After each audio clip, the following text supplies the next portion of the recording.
ఏకాదశి. హరి హరి బో. ఏకాదశి అనమాట.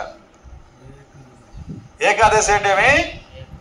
పౌర్ణమి వెళ్ళి 11వ రోజు, అమావాస్య వెళ్ళిన 11వ రోజు ఏకాదశి అని పిలువబడుతుంది అన్నమాట. ఏకాదశి అంతా ఏం చేయాలా?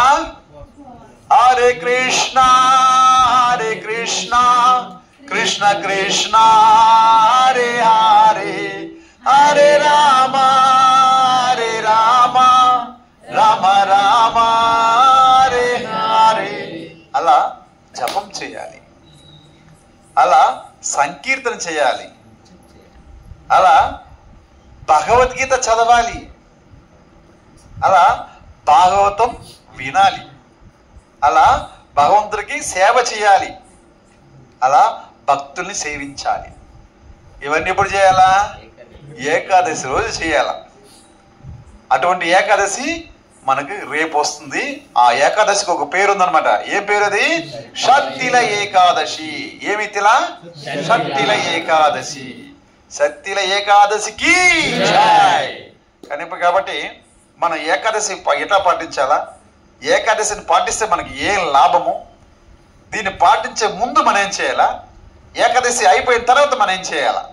ఇవన్నీ కూడా మనం తెలుసుకోమాట. ఎక్కడ మనం ఇవన్నీ వ్రతం తెలుసుకుంటేనే, అలా మనం పాటిస్తేనే దాని సంపూర్ణ ఫలితం వస్తుంది. లేకపోతే ఏమవుతుంది? కరెంట్ పని తెలియకుండా కరెంట్ పని చేస్తే ఎట్ట ఉంటుందో, ఒకటి పీస్ అయినా పొడుస్తుంది, లేదా షాకన కొడుతుంది. అలా వ్రతాలు కానీ నోవులు కానీ ఇలాగ మనం ఏం చేస్తున్నారా, మన మంత్రం మన చక్కగా ఉచ్చరించిపోతే అదేమవుతుందంటే అపస్వృతి కలిగి అపరాధం వచ్చేస్తుంది అన్నమాట, పాపాలు వచ్చేస్తుంది. కాబట్టి మన ఏకాదశిని ఎలా పాటించాలని కూడా ఇప్పుడు చర్చిస్తాము. సత్యల ఏకాదశికి జై. ఈ యొక్క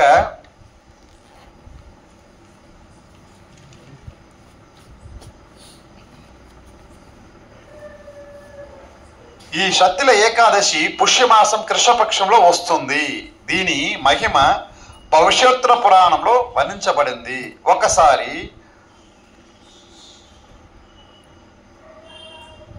దాల్యు ఋషి పులష్యునితో, ఓ బ్రాహ్మణోత్తమ, ఈ మృత్యలోకంలో జనులు బ్రాహ్మణ హత్య, ఇంద్రియ భోగం వంటి నానా రకాలైన పాపాలు నెలకొని ఉన్నారు. ఏమేమి పాపాలు చేస్తారా? బ్రాహ్మణ హత్య చేస్తారంట. బ్రాహ్మణులు ఎలా హత్య చేస్తాము? కసకస పొడిసేయం. బ్రాహ్మణ హత్య అంటే బ్రాహ్మణ అంటే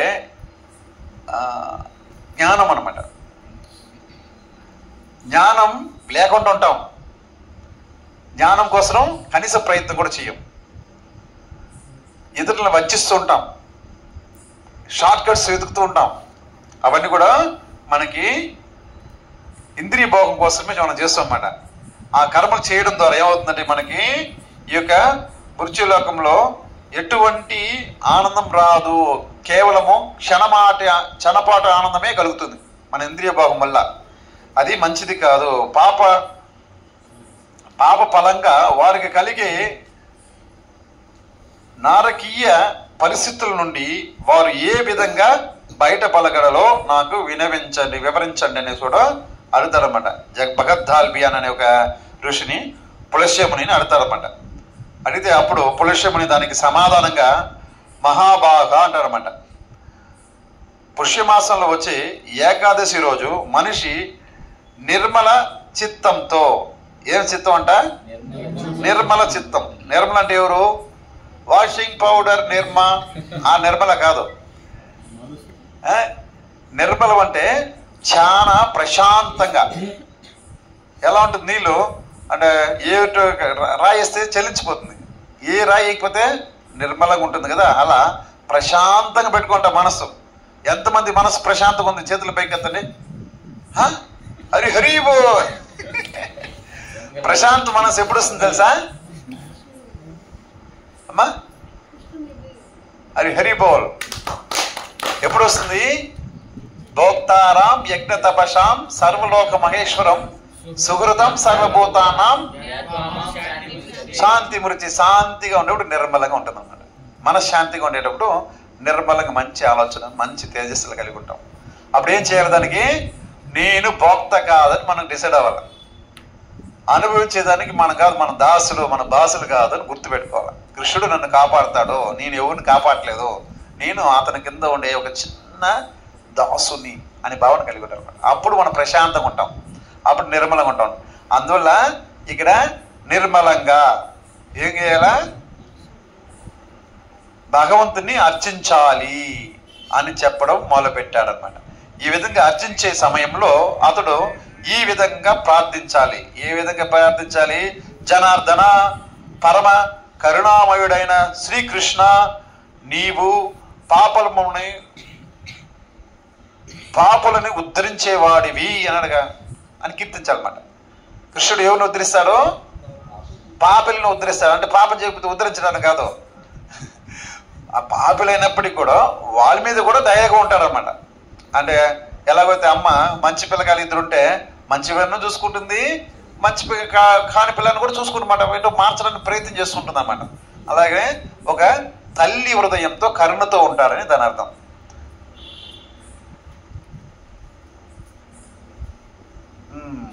అవిద్యాసాగరములో, ఏ విద్యాసాగరం ఇప్పుడు చెప్పుకున్నాం చూడండి, అవిద్యాసాగరం. విద్యాసాగరం కాదు, ఏ సాగరం? అవిద్యాసాగరం. అవిద్యాసాగరమే మునిగిపోయి వారి పట్ల కరుణను చూపించు. ఓ పరబ్రహ్మ, దేవదేవ, జగదీశ్వర, లక్ష్మీ నరసింహ, నీవు నా అర్చనను స్వీకరించు అని ప్రార్థించాలంట. ప్రార్థించి తర్వాత ఏం చేయాలా? ఈ యొక్క ఏకాదశి రోజు ఏం చేయాలంటే గొడుగు, వస్త్రము, పాదరక్షకులు, నీటి ముంత ఇప్పుడు ఎవరు వాడుతున్నారులే, గొడుగు అయితే కూడా ఎప్పుడో ఒకసారి వాడతారు, కానీ కూడా దానం చేయాలంట. ఏమి దానం చేయాలా? గొడుగు, వస్త్రాలు, పాదరక్షకులు, నీటి ముంతను దానం ఇచ్చి బ్రాహ్మణుల్ని పూజించాలి. ఎవరిని పూజించాలి? బ్రాహ్మణుల్ని పూజించమాట. అట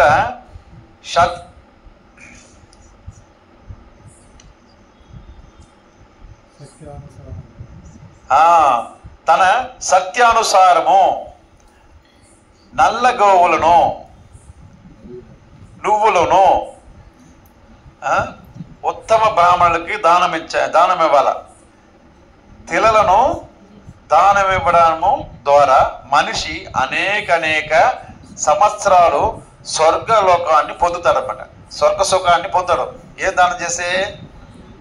నల్ల గోవులు ఇవ్వాల.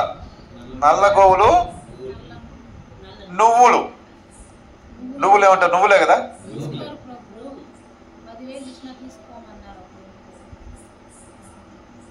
అవును, మాకు ఇచ్చారు, మేము తీసుకుంటాం, ఇబ్బంది లేదు. ఏమి ఇచ్చినా కూడా భగవద్ కార్యం. అంటే కొందరికి నువ్వులు ఎందుకు తీసుకోరంటే పాపాలు తీసుకోరనమాట.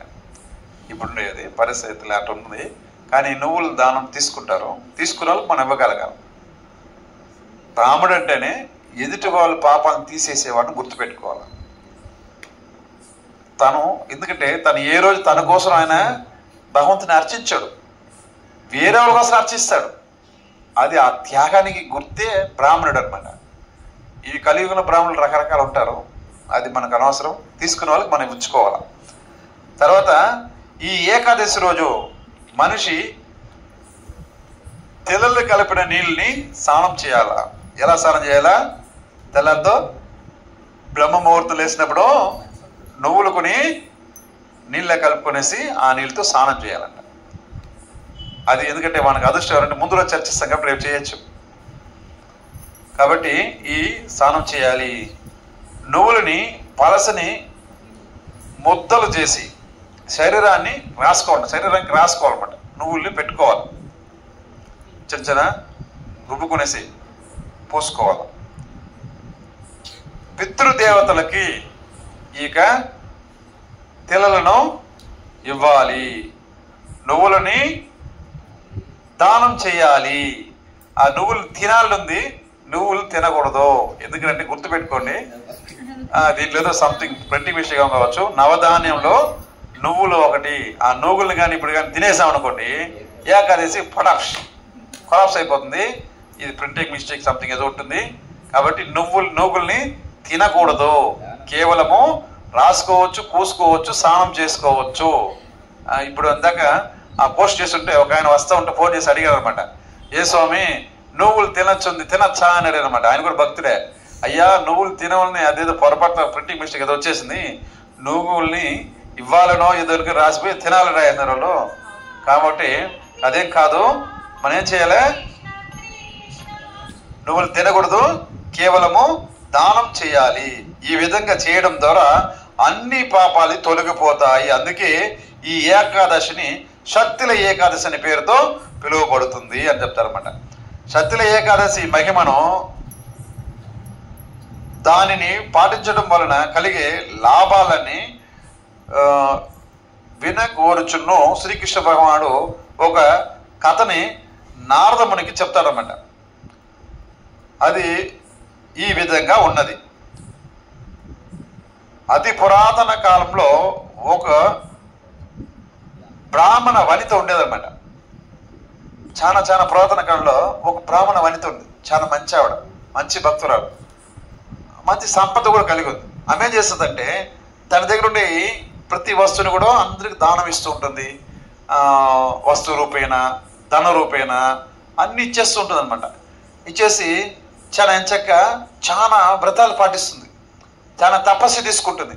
తద్వారా వ్రతాలు పాటించి తపస్సు తీసుకునేసి ఆహారం సరిగ్గా తీసుకోకపోతే ఏమవుతారు వాళ్ళు, కొద్దిగా సన్నగించిపోతారన్నమాట. సన్నగైపోయినప్పటికీ కూడా ఆ ముఖం మీద తేజస్సు మాత్రం తగ్గకుండా ఉందన్నమాట. ఎందుకంటే సంతృప్తిగా ఉందన్నమాట. ఈ యొక్క ఆమె పాటించే విధానం చక్కగా ఉంటుంది కాబట్టి ఆమె ముఖం మీద తేజస్సు ఉంది, కానీ శరీరం బక్క చిక్కిపోయింది. ఇలా దానం చేస్తుంటే మహావిష్ణువు ఒకరోజు ఒక ఆలోచన వచ్చిందన్నమాట. ఇంత దానం చేస్తుంది, ఇద్దరు మనం కూడా పోయి ఏదో దానం తెచ్చుకోవాలా, ఇన్ని రోజు ఇంత దానం చేస్తుంది కానీ ఒక్కొక్క రోజు కూడా ఒక్క పూట కూడా ఏ ఒక బ్రాహ్మణుడికి కానీ ఏ ఒక వైశ్యుడు కానీ ఒక మొత్త అన్నం పెట్టలేదే అని బాధపడ్డాడు అన్నమాట అక్కడ. హరిబోల్. ఎందుకంటే దానంలో చాలా గొప్ప దానం ఏది, అన్నదానం కాదు, ప్రసాద దానము. గుర్తుపెట్టుకోండి, దానంలో గొప్ప దానము ప్రసాద దానము. ఎందుకంటే భగవత్ ప్రసాదం, భగవంతుడు అనుగ్రహాన్ని ఇచ్చేది అనమాట. అందుకే అన్నం తట్టండి పెట్టండి, ఇట్టిట్ట మొక్కి తినరు. అది ప్రసాదం. ఒక స్పూన్ పెట్టండి చేతిలో, ఏం చేస్తారు, కళ్ళుకి అత్తుకొని తింటారు. అది ప్రసాదం ఉండే విలువ అనమాట. ఒక తట్ట తినచ్చు, 2 తట్టలు తిన్నా కూడా ప్రసాదమే తినాల. ప్రసాదం కాని వస్తువు ఏమది, మలంతో సమానం గుర్తించాలి. ఇప్పుడు ఏమైంది, ఈమె ఇలేదంట, ఎట్టనా ఈమె దగ్గర పోయి ఏదో తెచ్చుకోవాలని పోతాడనమాట. మహావిష్ణువు ఎలా వస్తాడు, ఒక సాధు రూపంలో వచ్చేస్తాడనమాట, ఒక సన్యాసి రూపంలో వచ్చేస్తాడు. వచ్చేసి భిక్షాందేహిని అందరింటికి అడుక్కుంటూ వచ్చి ఈమె ఇంటికి కూడా వస్తాడనమాట. వచ్చేస్తే అయ్యా నువ్వు ఎక్కడి నుంచి వచ్చినారు అని అడుగుతుందన్నమాట. ఈమె అడిగితే దానికి సమాధానం నేనేం వినకుండా గమ్మునైపోతాడు. అమ్మా అని మళ్ళీ అడుక్కుంటాడు. ఈమె మళ్ళీ అడుగుతాం, అయ్యా నువ్వు ఎక్కడి నుంచి వచ్చావు అని అడుగుతుందన్నమాట. ఈయన వినకపోయేసరికి కోపం వచ్చి ఈమె చేతులు మట్టి ఉంటే మట్టి తీసి ఆమె బొచ్చులు వేస్తున్నాడు. ఏమంటారు, ఆ పాత్రతో బొచ్చి అంటారు కదా, ఆ బొచ్చులో ఏం చేస్తుందంటే ఆమె ఒక మట్టిని తీసి వేస్తుంది అనమాట.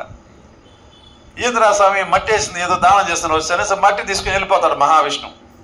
వెళ్ళిపోయిన తర్వాత ఎక్కడికి వెళ్ళిపోతాడు, నేరుగైనా వైకుంఠ లోకం, ఆయన లోకానికి ఆయన వెళ్ళిపోతాడు. వెళ్ళిపోయేసి తన భక్తురాల కోసము ఆ మట్టిని పెట్టి ఆమెకు ఇల్లు కడతాడు అనమాట. హరిబో. అది భగవంతుడు యొక్క కృప. మనం మట్టి తీస్తే ఆ మొహం తీసి మొహం మీద కొట్టేసి వచ్చుంటాం. మనం అయితే ఆ మట్టి పోస్తే ఏది బుద్ధి లేదు, అడ్డ కాదా, ఇస్తే ఇయ్యాలా, ఈగిపోతే పోవాలా, ఏది నువ్వు చేసే పని అట్లా కోపం చేసుకుంటాం, అంతే కదా. ఆయన ఏం చేశాడంటే ఆ మట్టి తీసుకొచ్చి వైకుంఠంలో ఒక ఇల్లు కట్టాడు అనమాట. ఒక భవంతిని కట్టాడు, ఒక ఇల్లు కూడా కాదు, ఒక పిడికిని మట్టి ఆమె వేసిందే.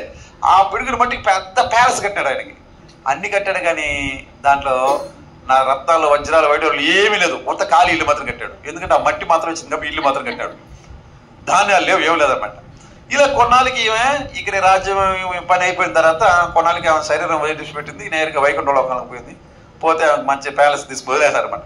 ఆమెకు ఇంట్లో ఆమెను దించేశారు. ఎవరు దించేసింది, విష్ణుదూతలు దించేశారు. దించిన తర్వాత అరకు లోపల చూసి అన్ని ఖాళీగా ఉంది, ఏ కబోర్డ్కి అన్నీ ఉన్నాయి కానీ ఇదేంట్లో కానీ ఏమీ లేదు, ఎంటీ. ఏంద్రాసం ఏమీ లేకుండా పోయింది. ఎట్టు ఉండాలా, ఖాళీ ఇంట్లో మనం ఉండగలమా? ఖాళీ ఇంట్లో చూడండి, ఎప్పుడున్నా అటంటే రీసౌండ్ వస్తుంది, అంతే కదా, భయంగా ఉంటుంది. ఖాళీగా ఉంటే ఏదో వస్తువులు ఉంటేనే ఉండగలం, వస్తువులే లేకపోతే ఎట్లా వాడు కూడా ఏదో కనీసం బట్టలు కావాలా, స్నానం చేసుకోవడానికి పాత్రలు కావాలా, నీళ్లు కావాలా, ఏమీ లేదో, ఖాళీ ఇల్లు ఉంది. సరే ఏం చేయాలని మేము కోపం వచ్చేస్తుంది. కోపంతో పాటు వెళ్ళిపోతుందంట మహారాష్ట్ర దగ్గర పోయి స్వామి ప్రణామం చేస్తుంది. అయ్యా ఏదో భక్తి చేసావు, తీసుకొచ్చి పెట్టావు, సంతోషమే, కానీ నాకు ఏమీ లేదు ఆడ, తీసుకొచ్చి పెట్టేసావు, ఏం చేయాలా అంటుందన్నమాట.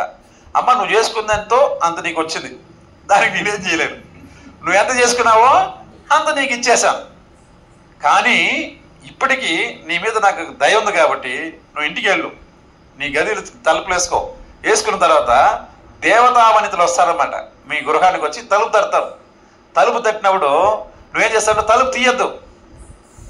ఏం చేస్తావు, తలుపు తీయకుండా మీరు నేను తలుపు తీయాలంటే నాకు ఒక మాట ఇవ్వాలా, ఒక కథ చెప్పాలని అడుగుంటారు అనమాట.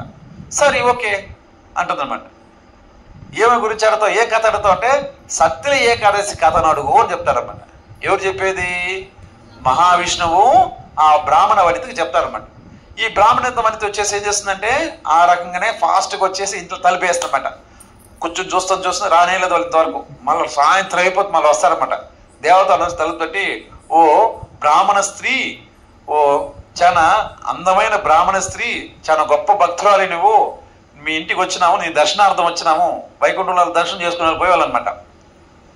ఎలా ఇక్కడి నుంచి మనం భూలోకం నుంచి ఏమైనా పుణ్యం ఏదో చేసి వెళ్ళిపోయినామంటే, వైకుంఠ లోకానికి వెళ్ళిపోయినామంటే వాళ్ళందరూ దేవతామూర్తులు వచ్చి దర్శనం చేసుకుపోతారంట. అలా ఈమె దర్శనార్థం వాళ్ళు వస్తారనమాట. వచ్చినప్పుడు నేను తలుపు తీయాలంటే ఒక షరత్తు అని అడుగుతాను అనమాట. ఏమి షరత్తు అంటే సత్యుల ఏకాదశి ఎలా పాటించాలా, పాటించడం వల్ల ఏం ఫలితం వస్తుంది, దాన్ని నాకు కథ రూపంలో మీరు చెప్పవాలని చెప్తే నేను తలుపు తీస్తానంట. సరే అనేసి వీళ్ళు ఒక కథ వృత్తాంతాన్ని చెప్తారన్నమాట. ఆ కథ ఏం కథ చెప్పారు, సత్యుల ఏకాదశి కథ. ఇందాక మనం చెప్పుకుని చూడండి, నువ్వులు ఇవ్వాలా, గొడుగు ఇవ్వాలా, ఈ కథలన్నీ చెప్తారన్నమాట. ఏమేమి చేయాలా, ఎలా పాటించాలి అన్నీ చెప్పిన తర్వాత ఎప్పుడు పాటించాలంటే ఈ రోజు రాత్రి మనం తినకూడదు. అసలు దశమి రోజు రాత్రి మనం తినకూడదు, గుర్తుపెట్టుకోండి. ఇంకెప్పుడు ఏకాదశి పాటించినప్పుడు దశమి రోజు సాయంత్రం అంటే ఈ యొక్క 6 గంటల సమయం ముందర ఆ సూర్యుడు అస్తమించక ముందుగా తినేయాలన్నమాట.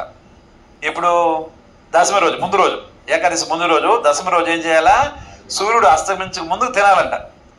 మనం రాత్రి 12 వరకు తినేస్తాం అనుకోండి మామూలుగా, అది కూడా తప్పే అంట. మామూలుగా చెప్పేది మన గతెందుకు లేకుండా అలా ఫాలో అవుతున్నాం, కానీ ఇలా ఫాలో అవుతే మంచిది.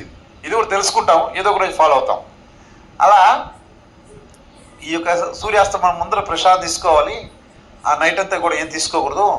నైట్ నుంచి కూడా భగవంతుడి కథాశ్రవణ, హరే కృష్ణ కృష్ణ కృష్ణ హరే హరి, హరి రామ రామ రామ హరి హరి, భగవన్నామ జప తపములతో ఈ యొక్క రాత్రి కూడా సుఖంగా సాగించి మరుసటి రోజు తెల్లారితో బ్రహ్మ ముహూర్తంలో 6:30-7 మధ్యలో కదా, బ్రహ్మ ముహూర్తం ఎన్ని గంటలకి, 4:30 హరి హరి బోల్, 4:30 లోపల బ్రహ్మ ముహూర్తం లేచి దాని కాలకృత్యాలన్నీ తీర్చుకునేసి కూడా ఇదే జపము, ఇదే తపము అవన్నీ కూడా పాటిస్తూ భగవంతుడు ఒక మందిరాలని క్లీన్ చేసుకుంటూ ఆయన సేవలు చేస్తూ కూడా హరివాసరం చేస్తూ, ఏకాదశి అంటే ఏమి, హరివాసరం అంటే హరికి దగ్గర ఉండే రోజు అని. అంటే విగ్రహం తీసి సంకలు పెట్టుకునేసి దగ్గరే ఉంటాడు అనుకుంటున్నది కాదు, ఆయన నచ్చిన పనులు చేయాలని దాని అర్థం. అయ్యో హరివాశ్రమం కదా చెయ్యాలా అటనేసి ఆయన తీసుకుని జోబులు పెట్టుకునేసి ఈడున్నారు కృష్ణుడు ఆ జోబులు ఉంటాడబ్బా అతని సంకలు పెట్టుకుని తిరగడం కాదు, దేవుడిని పెట్టుకునేసి ఏం చేయాలా, ఏదైతే శ్రీహరికి అంటే శ్రీకృష్ణ భగవానికి ఏదైతే ఇష్టమో, ఏదైతే ఆయనకు నచ్చుతుందో అటువంటి కార్యక్రమాలు కేవలం దాని వరకే ఆచరించాలన్నమాట. ఆయనకి ఏది ఇష్టము, ఆయనకి ఎవరు ఇష్టము, భక్తులంటే ఇష్టం. హరి హరి బోల్, ఆయనకి ఎవరు ఇష్టము, భక్తులంటే ఇష్టం. మనం ఏం చేయాలి అప్పుడు, భక్తులు చూస్తే పరిగెత్తి వెళ్ళిపోవాలా. ఎందుకు, భక్తులు చూస్తే పరిగెత్తి వెళ్ళి వాళ్ళ దగ్గరికి వెళ్ళిపోవాలా. అలా భక్తుల్ని సేవించాలా, భక్తుల్ని నమస్కరించాలా, భక్తుల్ని పూజించాలా.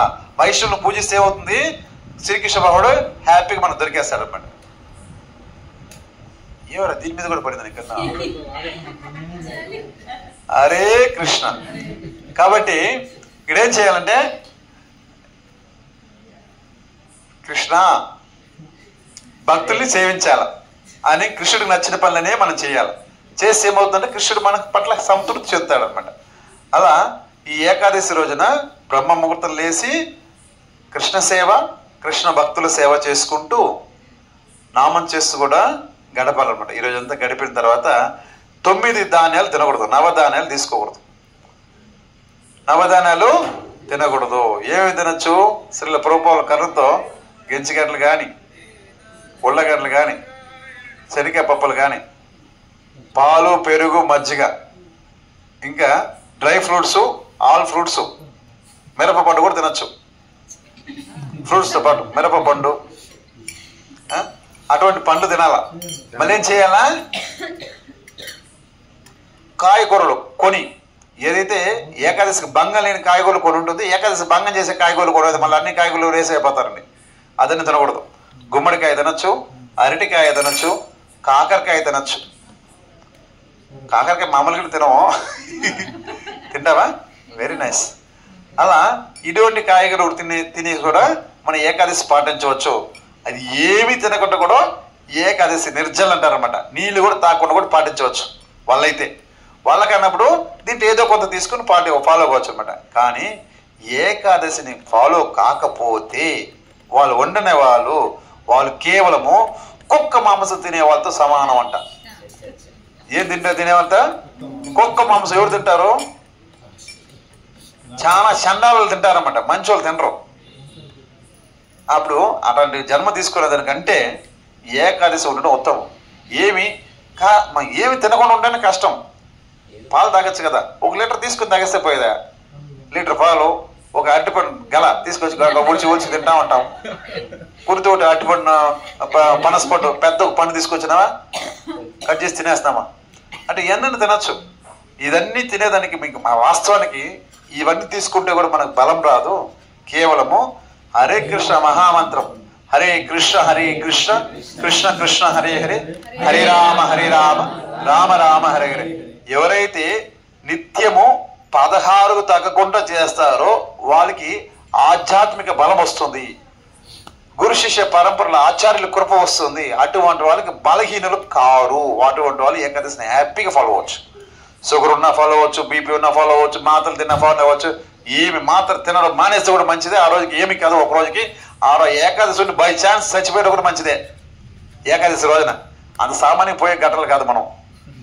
ఎందుకంటే యమకింకలు కూడా మన దగ్గర రావడానికి భయపడతారన్నమాట. ఎట్లా పోయి వీళ్ళు తీసుకుపోవాలి, అంత భయంకరులము. కాబట్టి మీరేం భయపడద్దండి. ఏకాదశిని హ్యాపీగా ఫాలో అవ్వండి. ఏకాదశిని ఫాలో అవుతే ఏమవుతుంది? మనకి కృష్ణ భక్తి అభివృద్ధిలోకి వస్తుంది అన్నమాట. స్టెప్గా మనం ముందుకెళ్ళచ్చు. 10 రోజులకు ఒకసారి మనకి వచ్చేది ఏకాదశి మన అభివృద్ధి కోసం గుర్తుపెట్టుకోండి. కాబట్టి మీరు రేపు మన ఇస్కాన్ తిరుపతిలో కూడా మంచి ప్రసాదం పెడతారు, ఫ్రీ ప్రసాదం. కానీ 1 గంట కథ చెప్తారు, 2 గంటల ప్రసాదం పెడతారు. హ్యాపీగా తీసేసుకుని ఎంతనే తీసుకోవచ్చు. ఫుల్ ప్రసాదం ఉంటుంది. 2 అని చెప్తారు, మళ్ళీ అర్ధగంట అటు ఇటు అవుతుంది. కనుక ఏమి డోకా లేదు. ఇంకేమైనా డౌట్ అయితే కూడా ఫోన్ చేసి అడగండి, ఎలా పాటించాలని. మిస్ అయ్యి మర్చిపోతే కూడా ఏకాదశి ప్రతి ఒక్కరు ఫాలో అవ్వండి. మీరు అనారోగ్యం కాకుండా కాపాడుకోవచ్చు మన శరీరాన్ని. మామూలుగా ఏకాదశి అని సైంటిఫిక్ రీజన్ ఎవరంటే మన కడుపుని ఖాళీగా ఉంచాలి. అంటే ఇందాక మనం చెప్పినట్టుగా లీటర్ పాలు తాగేసి లీటర్ అన్ని శనగ పప్పులు తినేసి మళ్ళీ ఏకాదశి ఉంటుంది, కడుపు ఎప్పుడు ఖాళీగా ఉంటుంది, ఎక్కువ పని అయిపోతుంది దానికి. మనం ఏం చేస్తారంటే మితంగా తీసేసుకోండి. అంటే కలిదిరి కింద పడిపోయే స్థితి లేకుండా కొంతవరకు తీసేసుకోండి, తపస్సు తీసుకొని. అదేమవుతుందంటే మన కడుపుని మనకి క్లీన్ చేసి మన మిషన్ కొద్దిగా రిలాక్స్గా తిరుగుతుంది అనమాట. ఎప్పుడు తిరుగుతూ ఉంటుంది పాపం, రాత్రి పగులు తిరుగుతూ ఉంటుంది ఆ మిషన్ పాపం. ఏదో అలసిపోతుందంటే ఒక రోజుకి అది గమ్మున పని చేయడం మానేస్తుంది. అప్పుడు మళ్ళీ హాస్పిటల్కి పరిగెత్తాలా, లేదంటే ఏకంగా ఇంకో చోటికి పోవాల్సి వస్తుంది. కనుక ఏకాదశి మనకి ఆరోగ్యానికి వస్తుంది, ఆనందానికి వస్తుంది. ఏకాదశిని ప్రతి ఒక్కరు ఫాలో కావాల్సిందిగా కోరుకుంటున్నాము. ఈ యొక్క ఏకాదశి, సత్తుల ఏకాదశి మహత్యానికి ఛాయ్. హరే కృష్ణ కృష్ణ కృష్ణ హరే హరే, హరే రామ రామ రామ హరే హరే. జగద్గురు శిల ప్రభుపాద్ కి, శిల గురుదేవ్ కి జై. ఇదాయ గౌర్ ప్రేమానందే.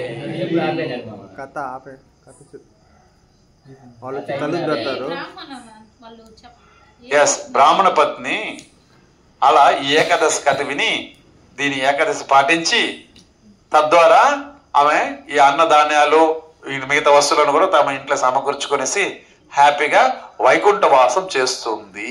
ఇది ఈ సత్యల ఏకాదశి కథ మగతి యొక్క కథ.